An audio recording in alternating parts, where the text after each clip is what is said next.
Hello बच्चों, तो चलिए इस प्रश्न को पढ़ते हैं। यदि एफ एक्स बराबर एक्स स्क्वायर साइन एक बट्टा एक्स, जहां एक्स बराबर नहीं है शून्य के, तो एक्स बराबर जीरो पर फलन एफ का मान निम्नलिखित होगा यदि यह फलन एक्स बराबर जीरो पर सतत है। विकल्प ए शून्य, विकल्प बी माइनस एक, विकल्प सी एक और विकल्प डी इनमें से कोई नहीं। तो यहाँ पर देखो हमें बताया हुआ है कि जो एफ एक्स है ये बिंदु एक्स बराबर जीरो पर संतत है।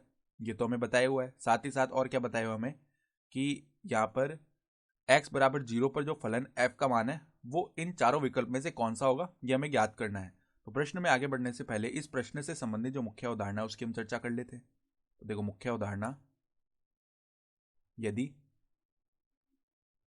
यदि फलन एफ एक्स बिंदु एक्स बराबर ए पर संतत हो, तो इसके लिए क्या स्थिति होती है। बिंदु एक्स बराबर ए पर जो फलन का मान होता है वो बाई सीमा के बराबर होता है। तो बाई सीमा क्या होती है, लिमिट एक्स अग्रसित हो ए माइनस एफ एक्स, और ये जो दोनों मान है ये दाईं सीमा के बराबर होने चाहिए, अर्थात लिमिट एक्स अग्रसित हो ए प्लस एफ एक्स।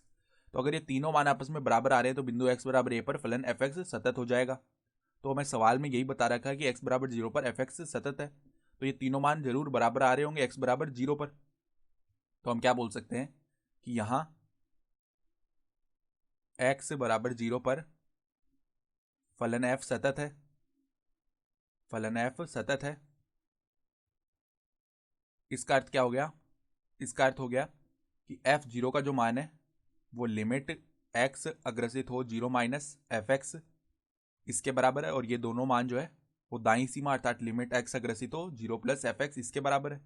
ठीक है, तो हम क्या करते हैं, कोई भी एक परिणाम ले लेते हैं यहाँ से। जैसे कि ये ले लिया, देखो एफ जीरो बराबर में दाईं सीमा वाला परिणाम लिमिट एक्स अग्रसित हो जीरो प्लस एफ एक्स। ठीक है, तो अब देखो यहाँ पर दाईं सीमा का मान ज्ञात करने के लिए हम क्या करते हैं, यहाँ पर x के स्थान पर हम प्रतिस्थापित कर देते हैं जीरो प्लस एच, और h को शून्य की ओर अग्रसित करवा देते हैं। तो लिमिट h अग्रसित होगा शून्य की ओर और यहाँ पर आ जाएगा एफ एच। ठीक है, तो अब देखो फलन में हम h रख देते हैं, तो लिमिट h अग्रसित होगा शून्य की ओर, और यहाँ पर क्या आ जाएगा एच स्क्वायर साइन एक बट्टा एच।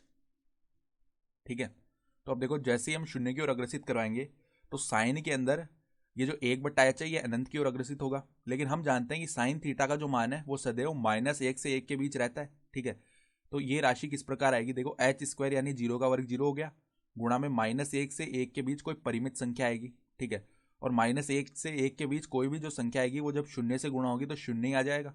ठीक है, तो हमारे पास में जो दाईं सीमा का मान है वो शून्य हो गया, तो एफ जीरो का जो मान है वो भी शून्य ही हो जाएगा, क्योंकि ये फलन तो सतत है एक्स बराबर जीरो पर, तो ये तीनों मान बराबर आ रहे हैं। तो हमारा जो विकल्प है वो ए विकल्प सही हो जाएगा, शून्य। ठीक है, तो आशा करता हूँ कि आपको ये प्रश्न समझ में आया होगा। धन्यवाद।